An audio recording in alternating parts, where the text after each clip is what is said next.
Bom dia, jovens, tudo bem? Voltando nossa aula. Terminou a Velha República, ou Primeira República, ou República Velha, 1889 a 1930. Começamos então por a Era Vargas. Tá? A Era Vargas, na verdade, é um período que Getúlio Vargas governou o país durante 15 anos, e depois mais 3 anos, de 51 a 54. A gente vai falar sobre a Era Vargas no en passant geral para vocês terem uma noção, ok? Então, quando se fala da Era Vargas, falamos sobre o período que Getúlio Vargas administrou o país como presidente. Então, um homem extremamente habilidoso, um homem muito criativo, um homem extremamente inteligente. Getúlio Dornelles Vargas, ok? Gaúcho, chegou à presidência de uma habilidade muito grande. E ele chegou em 1930, tá? De uma maneira surpreendente, aproveitando o vácuo dos candidatos políticos da época, tá? Para se manter no poder. Então ele teve apoio de um pessoal extremamente conservador do país, e isso é interessante. Mas é um homem visionário, que nasceu no seu período de gestão, que ficou 15 anos no Brasil. Ele teve um período democrático e depois teve um período de ditador. O que é ditador? Ditador basicamente é aquele que suprime todas as instituições democráticas do país. Então, quando o cara tira o poder ou anula o poder, ele é um ditador. Ele vai ditar as regras, tá? O governo dele é marcado então por 3 períodos básicos e algumas coisas pitorescas. Nós temos o governo provisório, que ele entra no poder para reorganizar, 1930 a 1934. Aí ele vai de 1934 a 1937, que é o período constitucional, ele vai fazer uma constituinte.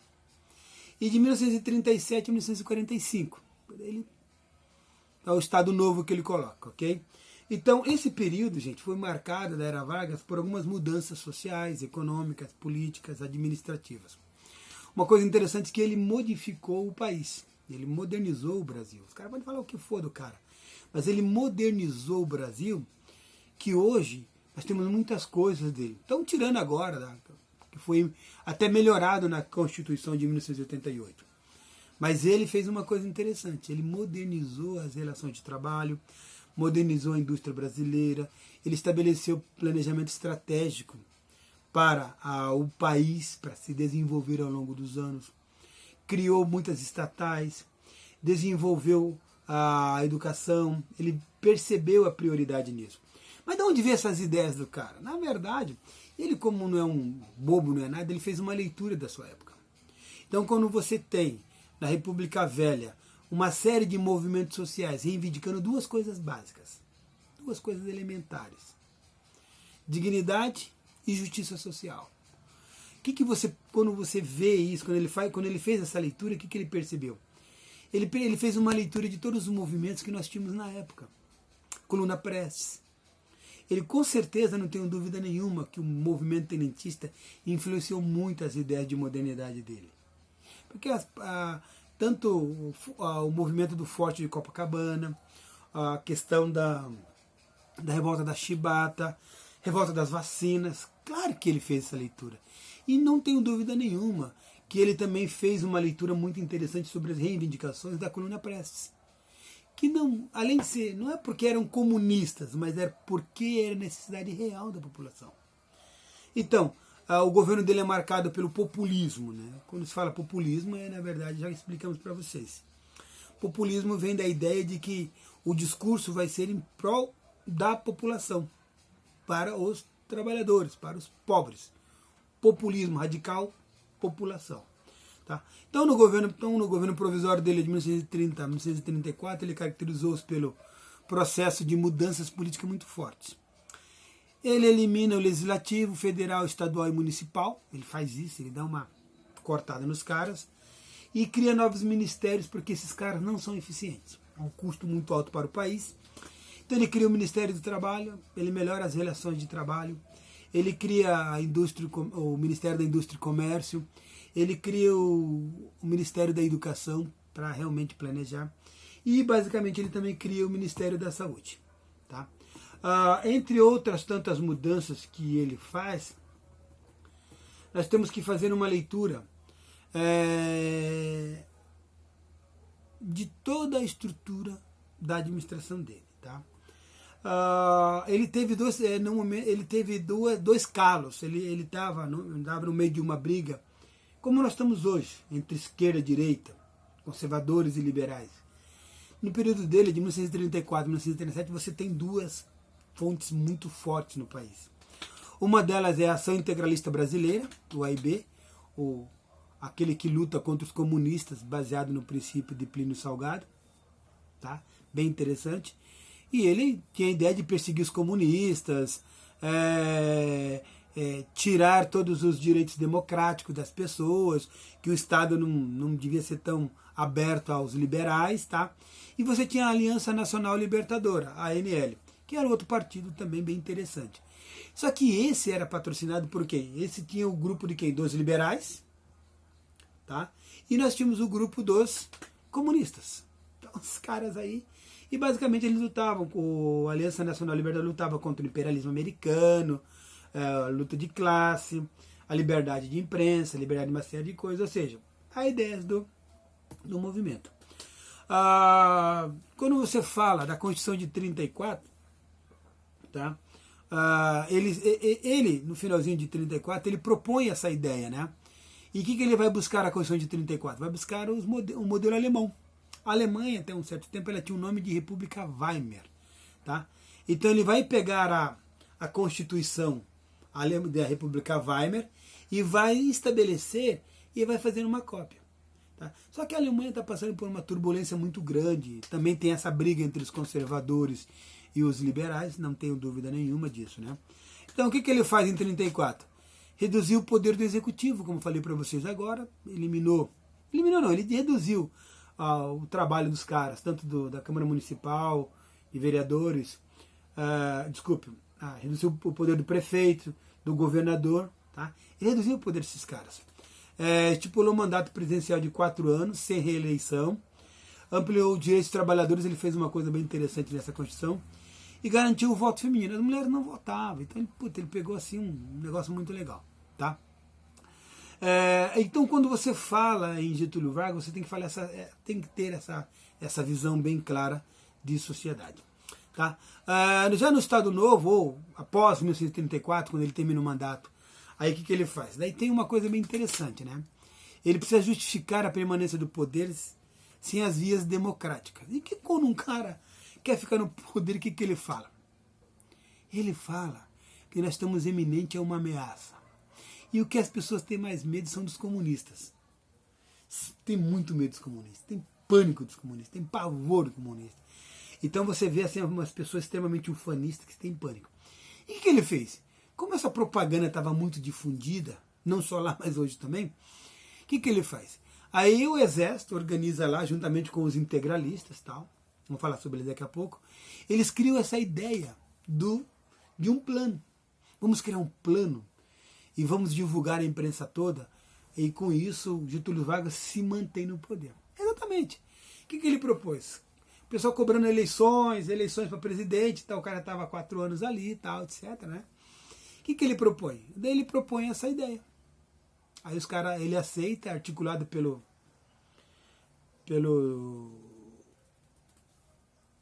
pessoal dos integralistas, e ele aceita essa ideia de divulgar. Aí cria-se uma farsa, um plano Cohen, tá? Que era um plano, diz que o exército brasileiro, tá?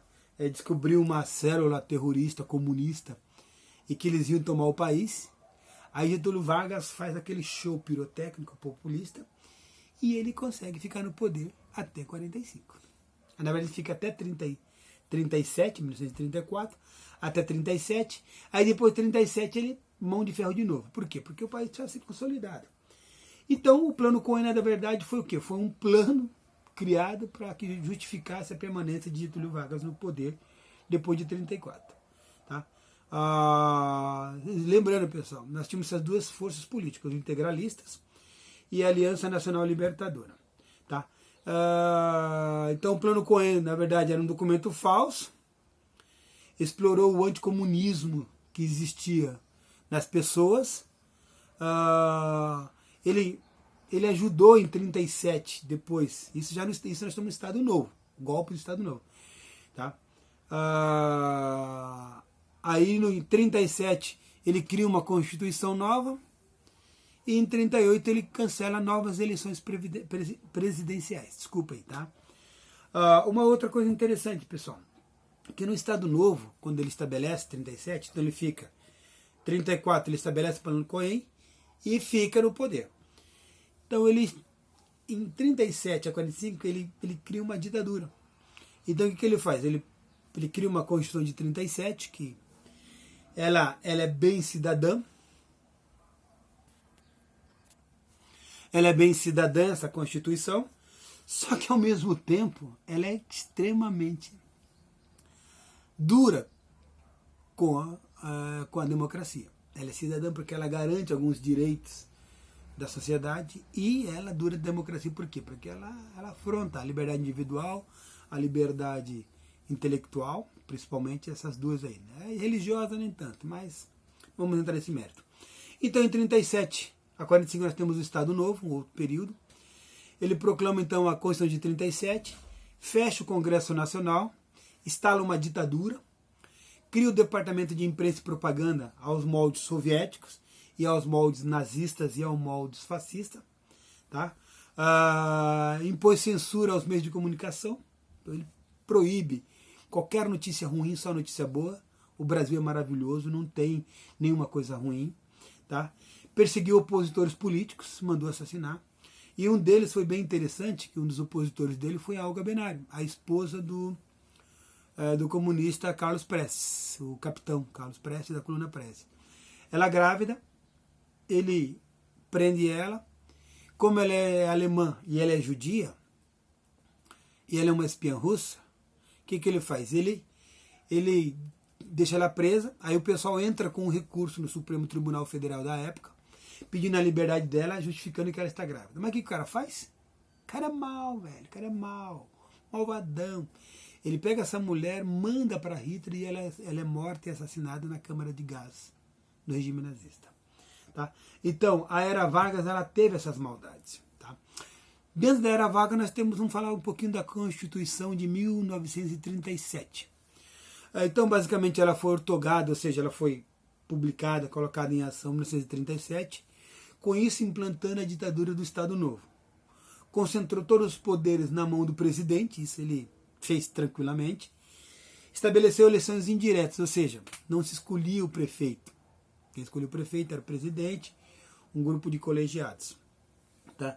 Mandato de 6 anos para o presidente, e ele acaba com essa ideia do liberalismo, pessoal. Outra coisa que a Constituição de 37 fez, admitia a pena de morte. Retira direito à greve dos trabalhadores, tá? Principalmente aqueles voltados contra não só a empresa, mas contra o próprio governo também. Permitiu o expurgo de funcionário que se opusesse ao regime. Então ele tirava as pessoas, mandava prender, tipo, aquele estado assim, meio que ditador mesmo, tá, gente? Ele previu a realização de um plebiscito para referendá-la, ou seja, ele fez plebiscitos para referendar o mandato dele. Só que plebiscito mandrake, né? Eu pergunto para as pessoas e assim por diante. E Getúlio Vargas, ele fortaleceu o país, ele fez muitas coisas interessantes. Primeiro mandato ele organizou, ficou no poder, mas foi uma ditadura, não tenho dúvida de um. Segundo mandato de Vargas, pessoal, vai de 51 a 1954. Então, ele perde as eleições, tá? Em 45, ele perde as eleições. E ele volta novamente, tá? Pelos braços do povo, porque ele foi um bom governo para o povo. Para a sociedade brasileira, ele teve os prós e os contras, tá? Tá? E no segundo mandato dele, basicamente, ele já foi muito mais estratégico. Ele fez muitas coisas interessantes. Ele percebeu que ele precisava modernizar o Brasil. Então, além das leis trabalhistas que ele modernizou, as relações de trabalho,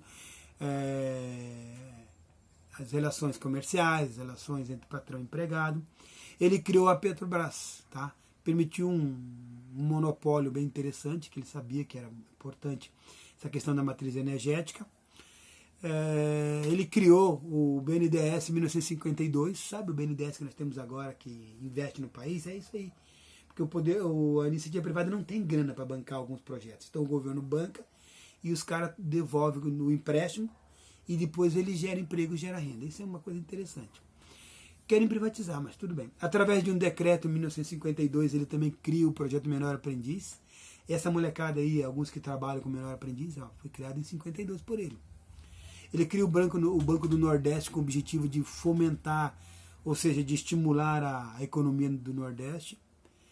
E ele volta em 53, ele cria a Lei de Liberdade de Imprensa. Puta, o cara tira em 37, tá? E ele promulga em 53 de novo.